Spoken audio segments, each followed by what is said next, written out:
Welcome to State of the State. Thank you for joining us for our Mental Health Awareness Month coverage of important issues. Today we'll be talking about 988, the national vision for a comprehensive behavioral health crisis system that begins by calling those three simple digits and how this vision is being implemented in Rhode Island. I'm Susan Orban, Director of the Washington County Coalition for Children, a regional child advocacy organization in southern Rhode Island, and it is my privilege to be your host for today's show. We're pleased to have two local behavioral health leaders and 988 advocates with us. Beth Lamar, Executive Director of NAMI Rhode Island, the state chapter of the National Alliance on Mental Illness, and Karen Jeffries, Director of Communications and Community Partnerships at Horizon Healthcare Partners. Both guests are engaged in implementing, promoting, and sustaining 988 in Rhode Island. Horizon Healthcare Partners runs the current 988 Lifeline, available 24/7, 365 days per year via phone, text, or chat. They ran the Rhode Island call center for the National Suicide Prevention Hotline before 988 was established. That number, 1-800-273-8255, still operates. But 988 is much simpler to remember. At both the national and state level, NAMI has been working to reimagine crisis care in our nation so that people in crisis get the behavioral health care that they need, not a response to call from the police or a trip to the emergency room, but a behavioral health response. We're honored to have you both with us today. Welcome. Thank you. Thank you for having us. Yes. So before we begin our discussion, let me provide a little background on 988. Given our nation's double epidemic of opioid and suicide deaths, Congress passed the Suicide Hotline Designation Act of 2020 to make it easier for people in crisis to call out for help. Senator Reid was one of the main sponsors of that bill. And the National 988 Hotline was launched in July of 2022. That federal act that established the hotline also stipulated that 988 include three essential elements: the hotline as someone to call in a crisis, someone to respond, meaning a mobile crisis team, and we talked about what the youth mobile crisis team looks like on a previous show, and finally, a safe place to be. In Rhode Island, we have BH Link, which is run by Horizon Healthcare Partners. And for youth, that means in-home crisis stabilization services. So that's the 988 crisis system that's set up nationally, or the framework for it. So let's talk about what 988 implementation in Rhode Island looks like. So Karen, tell us about Horizon Healthcare Partners and the role that your organization plays with 988 in Rhode Island. Thank you. So Horizon Healthcare Partners is we're a coalition of 7 behavioral health organizations: Community Care Alliance, Thrive, Newport Mental Health, Tides, Galilee, Kodak, and Child and Family. And through the 7 organizations, we cover the whole state for working with anyone with mental health issues, substance use abuse disorders, or also suicide. So our role is we have the contract with the state to run 988 and also the BH Link, and then we subcontract with Community Care Alliance to provide the services. I see, that's great. So what's the vision of 988 in the new crisis system for Rhode Island? 988 really is, and again, I just want to echo what you said to thank Senator Jack Reid. I mean, it's when I go to a national conference, I'm so proud to say our senator is the one who had who put in the bill to pass the 988. And just like 911, it's 3 digits, it's easy to remember, and that hopefully will change people's ability to be able to contact. So really the vision of 988, you laid it out great. The idea is 988 is like the air traffic controller, right? We call in and we figure out, we're not providing all the services. We have wonderful partners all over the state who are doing the services. Our job is to take the call and to figure out what the person needs and then to connect them with the services.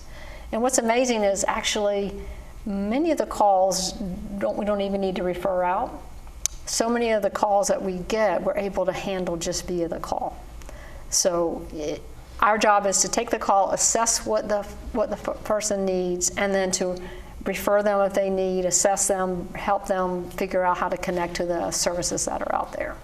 That's great. It reminds me of a great story when you talked about how many people get what they need by calling the hotline, of the story of the founding of Samaritans. So it started with a pastor who was concerned about the death of a young woman in his community and put a shingle out for people to reach out if they needed someone to talk to.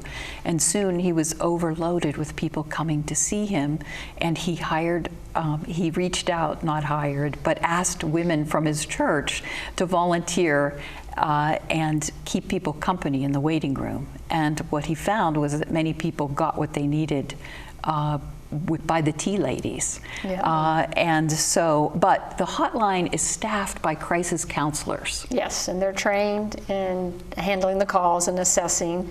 And what's nice is we're connected with BH Link, so if there is a call that comes in that is beyond their clinical ability, then we can connect. We have clinicians that are 24/7. And the other nice thing is we are 24/7, 365. So prior to us answering the call, we had one of the lowest in-state rates in the country. Not because we weren't good at what we were doing, it's that the state had not hired, put money into having someone answer the calls. Once BH Link stood up in 2018, and then we started answering the calls because we were 24/7, we went from one of the lowest in-state answer rates. And what I mean by that is that someone answering the call is from Rhode Island, because the calls never go not answered. But if we are busy and we can't take the call, it will bounce to another state.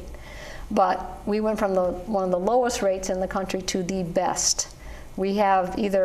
We're always 98% call answer, so we're either number 1 or 2 every month. We have the best in-call rate in the country. That is awesome. And from what I've read, Karen, it sounds like you have a really quick response rate also, that Yes, people don't have to wait very long if they're put on hold, or the number of rings before someone picks up. Correct. And so people in Rhode Island don't have to be afraid about calling that number. They're going to get a fast response from someone in Rhode Island. Yes, and it's confidential, it's free, and it's for all ages.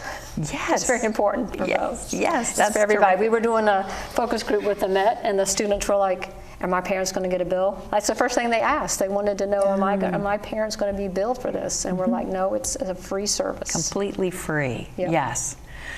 So Beth, tell us a little bit about NAMI at the national and state level and your role in 988. Sure. So NAMI Rhode Island is the state organization of the National Alliance on Mental Illness. The services that we provide include support for education to individuals who are living with mental health conditions and their loved ones. We also do school and community awareness presentations, try to reduce stigma around the conversations of mental health, and a lot of legislative advocacy, such as 988. And NAMI at the national level was pivotal in helping to develop 988 language. I joke that every time I go to DC and I meet with Senator Reid's office, it's pretty much the easiest meeting you can have. I don't have to advocate for anything. I go in and say thank you and keep up the good work. And it's really just more about like the ongoing fostering of the relationship than it is truly needing to ask anything, because they're leading the way. They certainly are. And They have worked hard to reimagine the nation's crisis system and have been leading supporters and advocates for 988. So why does the crisis system need to be reimagined? I would say that it needs to be reimagined because there wasn't really a system. There were parts to a system and those things didn't necessarily work together. So it wasn't a machine, it was more independent pieces. Right now, as it stands, we're still working to fill in some of those pieces, but what you alluded to before with someone to talk to, somewhere to go, someone to come to you, those components weren't really flowing together, and that's what we mean by reimagining the system, is taking all those things that are out there, filling in the pieces that run between those three pillars, and creating a system that we didn't have before. That's wonderful. So, Karen, you're just back from the National 988 Conference. I think it was in Chicago? It was. Yes. Yep. So what are other states doing to create better crisis systems? And how does Rhode Island compare?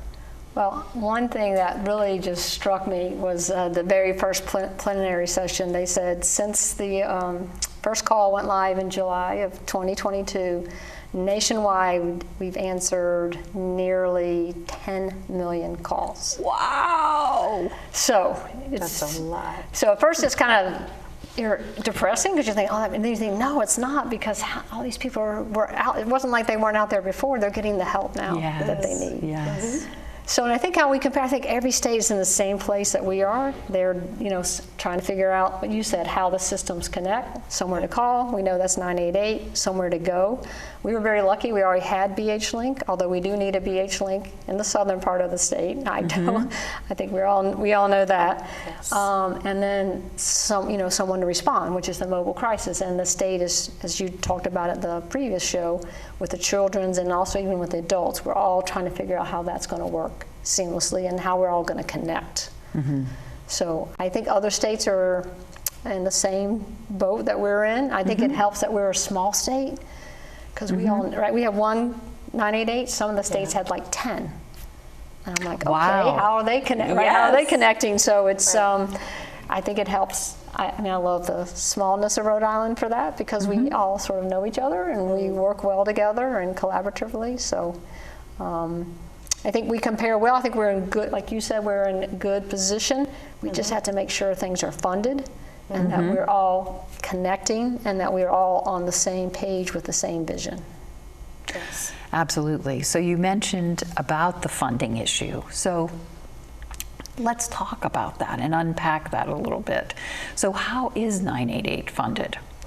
Well, as you know, it's an unfunded mandate, right? So it's a mandate from the national, but they're not putting any funding into it. So every state has to figure out how they're going to fund it. So we previously have funded it through the American Rescue, the ARPA dollars. There's a bill in S2066 and House 7035 that would set up a permanent funding stream for that. Already when we pay our cell phone bills, there's money that goes to first responders, so 911 gets that, which needs to happen, and then there's monies left over that right now going to general revenue.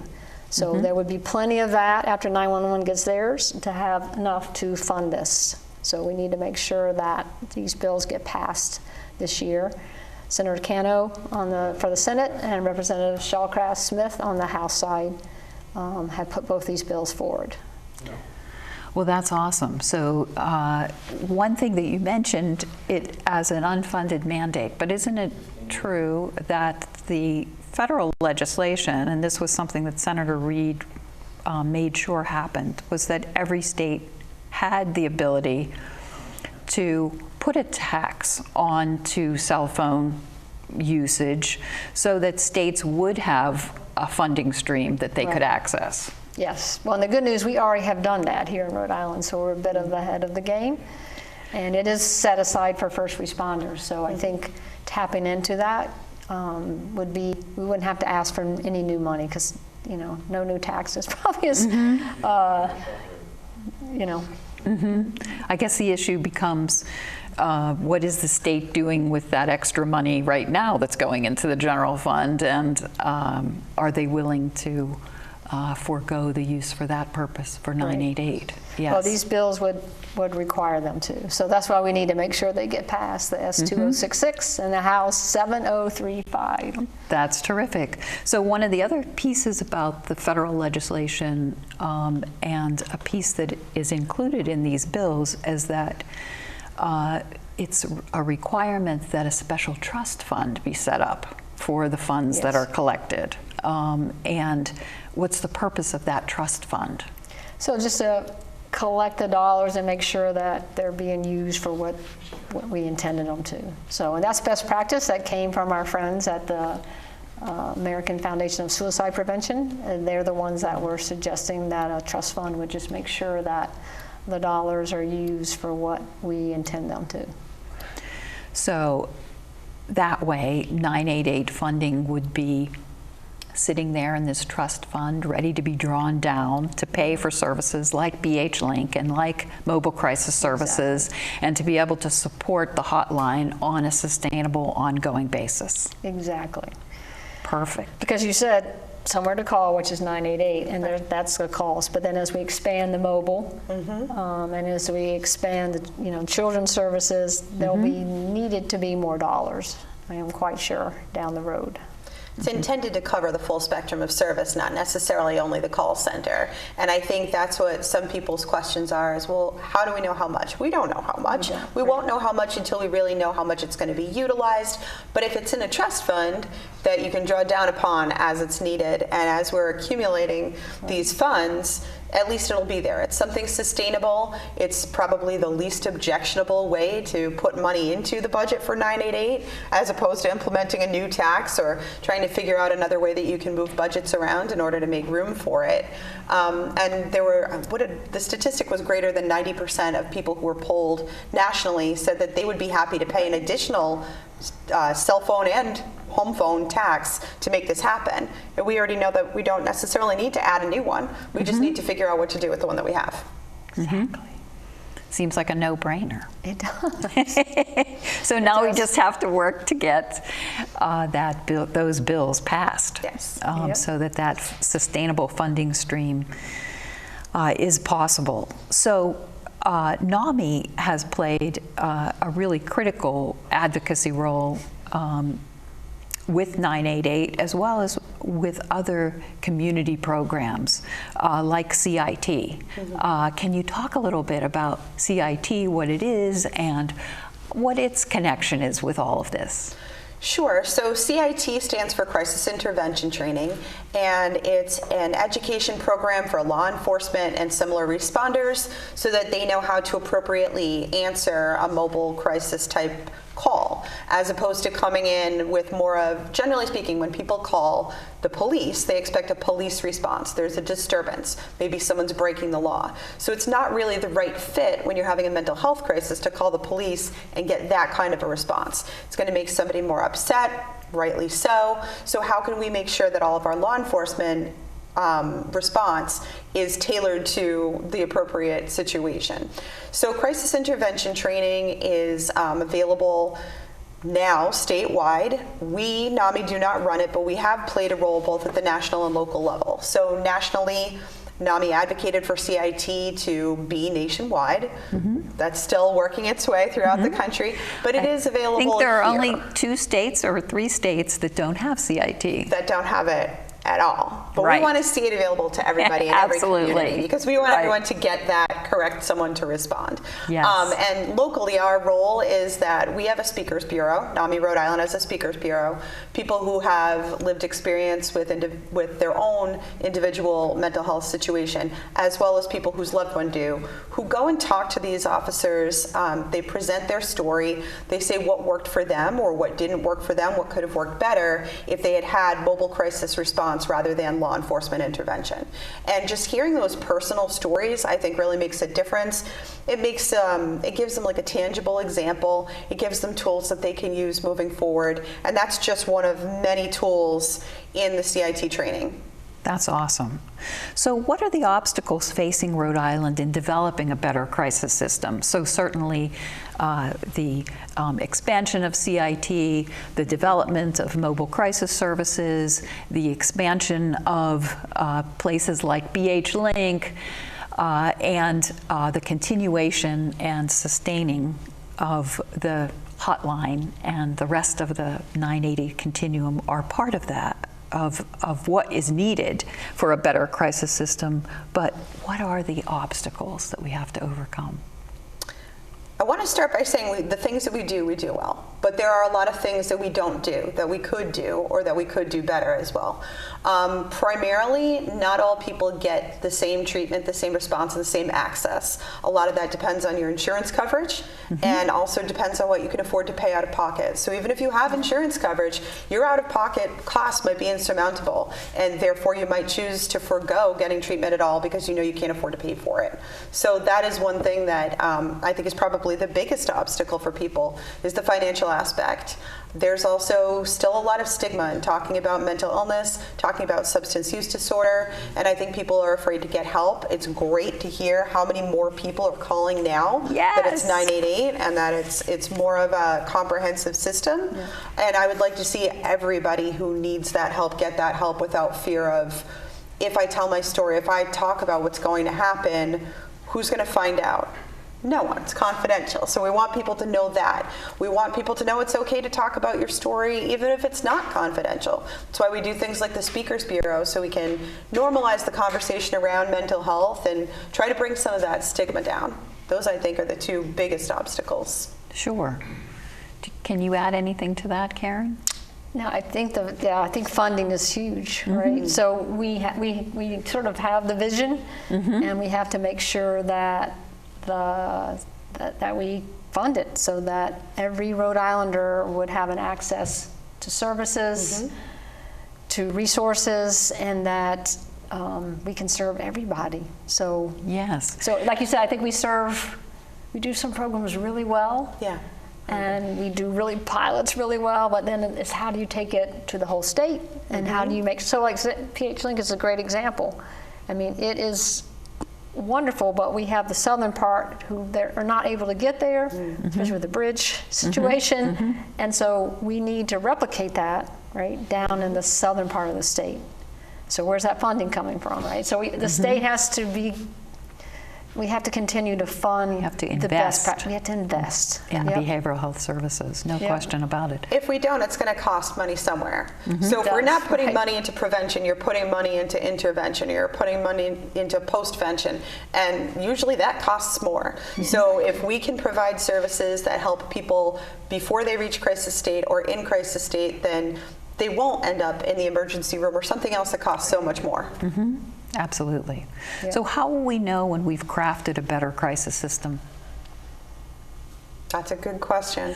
I'm going to say statistics because that's the school of thought that I come from in most things. If everyone that you talk to knows what 988 is, knows what it does, knows all the components of the system, not just the 3-digit number. I mean, it's great to know 988 if you need to call it, but it's good to know what happens when you call it. And that 100% of people are getting what they need. So if they need services in the southern part of the state or in the far northern part of the state, or they don't have transportation or whatever other barrier, knowing that they get what they need when they call. Sure. Yeah, and I would say ditto that, and I think you're saying the financial, I mean the statistic, I'm going to kind of go with the heart part. Like, I will know that we've reached it when we're on many calls together. Yeah. And you always hear a wait list, you hear someone who's fallen through the cracks, you've heard someone who reached out and got on couldn't get help. I will know we've reached it when we hear, oh my gosh, everything's working, and my son, my daughter called, my friend called, and they got help. Yeah. When we hear people not falling through the cracks, but when we hear people being lifted up and doing well. Right, no question. And certainly we'll see it in the numbers reflected in lower suicide deaths and lower opioid deaths, for sure. Yes, no question about it. And I know I gave you the national number, but since we've been answering the calls in July, we've answered 30,131 calls. That's amazing. Wow. So there's a lot of Rhode Islanders needing our collective help. No question about it. So with that vision in mind, we certainly as a state need to join with other states throughout the U.S. in implementing that full continuum of 988 crisis services. And it's really important that we not only implement them, but we figure out a way to sustain them over time. Yeah. So thank you so much, Beth and Karen, for an illuminating discussion about 988. I hope our discussion has helped you understand the crisis and lifeline services available to anyone nationwide by simply dialing 988. So if you or someone you know needs help and needs to connect with a crisis counselor or needs emotional support, know that those services are available 24/7, 365 days a year by calling, texting, or chatting that simple number, 988. Thank you so much for joining us. Thank you. Thank you again.